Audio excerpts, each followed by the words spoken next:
আসসালামু আলাইকুম। আজ আমরা পুরো জাতি একসঙ্গে স্মরণ করছি এমন একদিন যা এদেশের ইতিহাসে গভীর ছাপ রেখে গেছে। 5ই আগস্ট শুধু একটি বিশেষ দিবস নয়, এটি একটি প্রতিজ্ঞা, গণজাগরণের উপাখ্যান এবং ফ্যাসিবাদী শাসন থেকে জাতির পুনর্জন্মের দিন।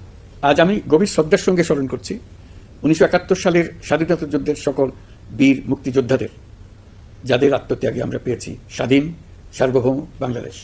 1971 সালে সাম্য, মানবিক মর্যাদা ও সামাজিক ন্যায় বিচার প্রতিষ্ঠার লক্ষ্যে এদেশের জনগণ সশস্ত্র মুক্তিযুদ্ধে অংশগ্রহণ করেছিল। লাখো প্রাণীর বিনিময়ে একটি স্বাধীন রাষ্ট্র প্রতিষ্ঠা হয়েছিল।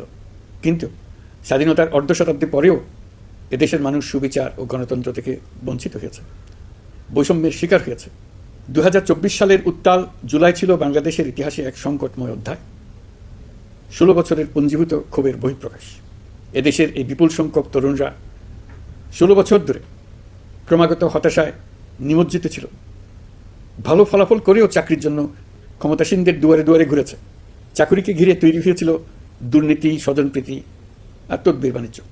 যে তরুণ ঘুষ দিতে পারেনি, এলাকার মাফিয়াদের সঙ্গে সখ্য গড়ে তুলতে পারেনি, তার চাকরি হয়নি।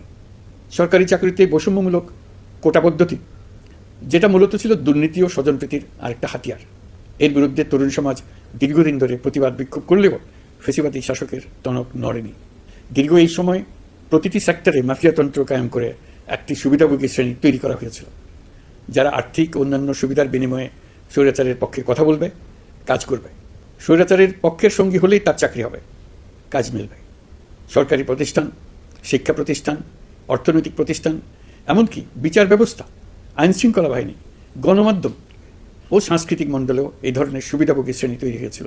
এদেশের গরিব মেহনতি মানুষের পয়সা লুট করে পতিত ফ্যাসিবাদ ও তাদের সহযোগীরা এক একজন টাকার পাহাড় গড়ে তোলে। সীমাহীন দুর্নীতির কবলে পড়ে অর্থনীতি ভেঙে পড়ে। এই দেড় যুগে প্রতিটি ন্যায্য দাবি, প্রতিবাদ, বিক্ষোভ চলাকালে পুলিশের পাশাপাশি দলীয় সন্ত্রাসীরা অস্ত্র হাতে আন্দোলনকারীদের পিটিয়েছে।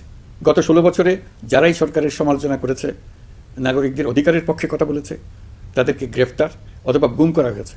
লাখ লাখ বিরোধী দলীয় রাজনৈতিক নেতাকর্মীদের নির্বিচারে আটক, গ্রেফতার করা হয়েছে।